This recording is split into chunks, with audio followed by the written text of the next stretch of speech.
everyone, it's Chanel Summers here. Hello everybody, Jackie Graves, nice to meet you. Hey everyone, Megan Secord here, and we are The Collective.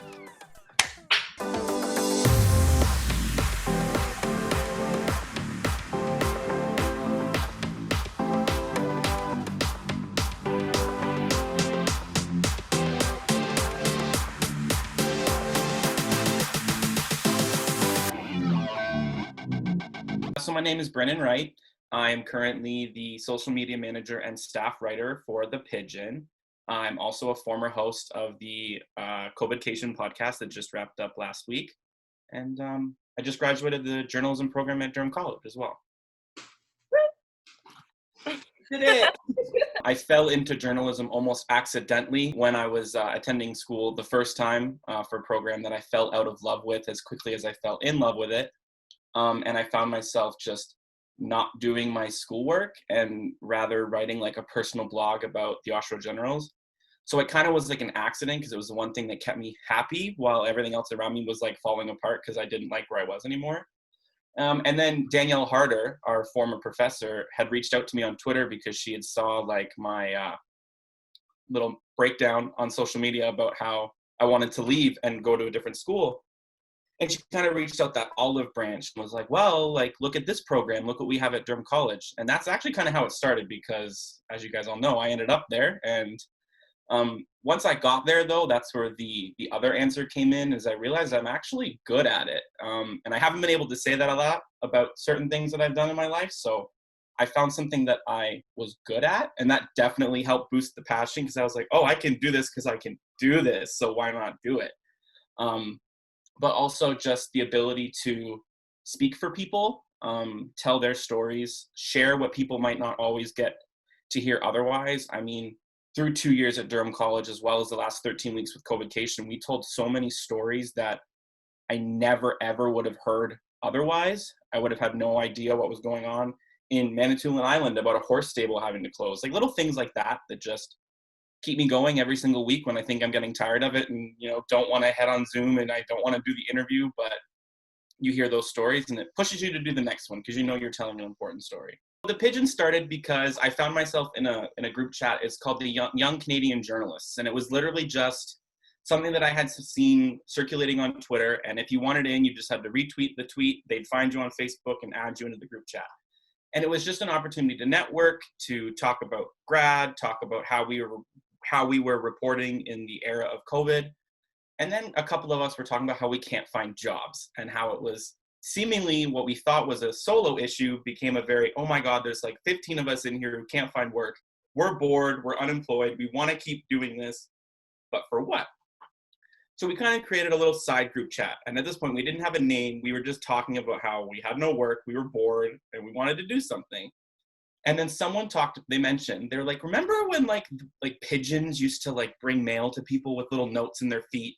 And I was like, oh my God, a carrier pigeon. And they were like, guys, we can be the carrier pigeons of 2020. And it was like, honestly, it was like a eureka moment because in the group chat, it was just like message after message after message. Everyone was just like loving it and loving it. And then we realized we could actually do it. So it was about a month-long process of getting from idea to website and actual publication. And the main like motive of the site is long-form journalism. So the only thing that will be appearing print-wise will be features. And we really have the agenda to, we always talk about it through our program. We always talk about giving voice to the voiceless and those who don't have the platform to speak. So with the political landscape going on and just something that's really important to a lot of people at the Pigeon is speaking up for marginalized voices. It's something we want to prioritize. So all of our stories are going to attempt to have that sort of spin on it, finding larger issues in minority communities, marginalized communities, and to tell those stories because sometimes we find that mainstream media will overlook it or will go very surface level and say, this is what's happening, but all right, we're going to move on to tomorrow's news already. And that's a little bit also where the long form comes in because we know it's more important to dive deep into those stories than just to, I guess, surface level them, like I said. We wanted to be taken seriously. We want to, be able to send out that email and not just be brushed off because we're just some journalism student and not an industry professional. But it also motivated us because of the fact that there are so many important stories to tell. I personally cannot stand this fake news agenda and everything that's going on. I know all three of you will agree with me.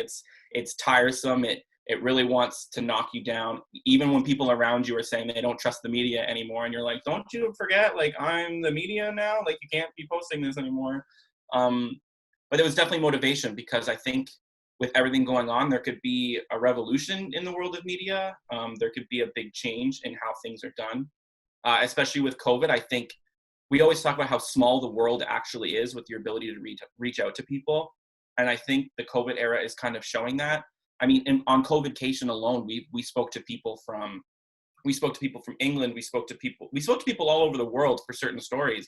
And on our first publications on the Pigeon, we also spoke to doctors over in England as well. And you don't always think of that when you can just walk down the street maybe and go interview somebody in person, because you're taught, like, let's do the boots to the ground and let's talk to people in real life and do everything that we're taught to do, which is right and proper. But I think what's going on gives people the opportunity to, so, you know what, I can just call someone on Zoom no matter where they are in the world. And it's now an acceptable way of getting our stories done that wasn't necessarily the primary way we were taught to do it in journalism school. So all of that basically was, at first it was a little damper on us, like, oh my gosh, we're all like 20 somethings, like, who's going to take us seriously? We just graduated, we don't have jobs.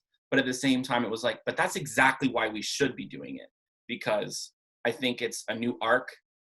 One thing I should have said was, the point of us is we're trying to give students in school who may have never had a byline outside of their student paper somewhere to get that first byline. I've never pitched to larger news organizations. I speak to people who have had their byline appear in the Globe and Mail or CBC. To me, that's daunting as heck. Like, I don't think I have the pitch skills to go, hey, CBC, I have a story. Do you want it? That's scary. And I know how scary that is. So I can put myself in the shoes of a first, second, or third year who also hasn't done that, but might want the experience, a less scary experience, to pitch to the Pigeon, to work with us as, I don't want to say experienced, but more experienced students or graduates through an editing process, an editorial board.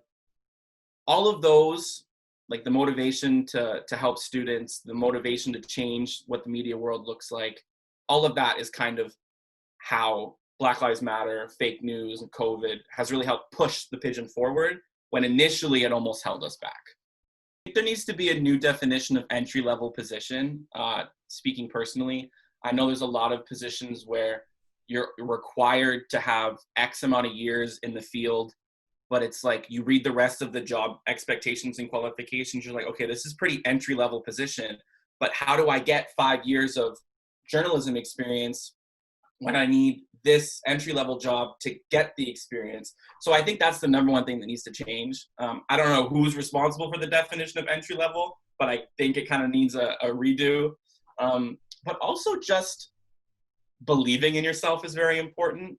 I think a lot of people, I don't want to speak for a lot of people, so I'll just speak for myself. For myself, not always thinking I actually qualify for a job, which immediately means don't apply. Whereas you should just apply and see what happens, I think is a very important thing to do. You see all those expectations and qualifications and you think, oh, I have a little bit of experience in that, but not enough. Someone else will have more, so I won't apply. No, apply. Just click the darn button and apply, because you never know what can happen. So that's a big roadblock for me, thinking that I actually don't qualify for a position when in reality I probably am overqualified for certain positions. But also just, my big thing is the whole entry level thing. Like, all of these jobs I keep looking at are like, you need 1,000 years experience, but we're going to pay you $14 an hour, and this is entry level, but you don't qualify because you don't have experience. That's the hardest part for me. And I'm sure a lot of people will say that in a lot of industries. I don't think it's just a journalism or media problem, but that's the biggest roadblock. Now more than ever, there's like 5 people in a country that the population will listen to. You've got the established journalists that have been in the business forever. and people believe what they have to say, and that's kind of it. Anything lower, it's the fake news. It's this propaganda or it's this propaganda. You're not the voice I'm used to listening to, so I don't want to hear you. That's definitely put a damper on a lot of things, because I think in journalism, trust in your audience is so important. You have to build that trust and keep that trust. But if you're never given an opportunity to build a relationship with your audience, you can never build a trust. And then in turn, no one's going to believe what you have to say, and you're adding to the fake news rhetoric, right?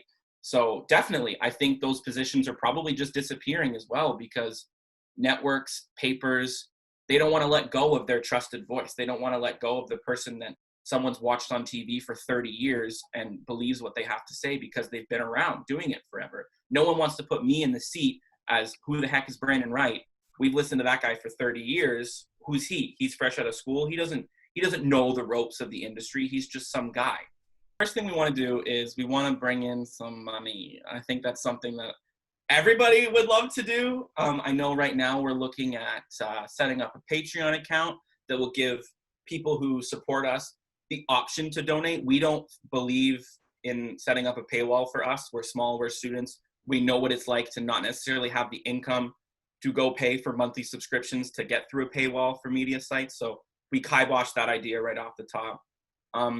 But that goal is less about me making any money. The number one thing we want to do is we want to attract contributors. We want to attract minority contributors, marginalized contributors. We want to hear from Black, Indigenous, people of color. And the priority is to forever pay them first. I'm ultimately at an advantage because of my skin color. Immediately. I live a lot of privilege, and I don't need to be paid to sit at home and do the work that I'm doing right now. I have the privilege that I live at home. I have a supportive family. We have the money that I don't need to go work a part-time job while I am freelancing. And not everybody has that privilege. And so that's why the number one thing we want to do when we bring in some cash flow is to give back to the people who need it the most, whether that's because of what's going on right now across the world, but also just we recognize our privilege. Right now, our staff is a lot of white people, and we want that to change. We have Indigenous representation, but that's where the contributors are coming in. We're hoping to hear from them first. We pushed for that. That's been the motive since we started. The big thing is underrepresentation. We want that to go away. And whether we do that just with the Pigeon on a small scale, we want to do that.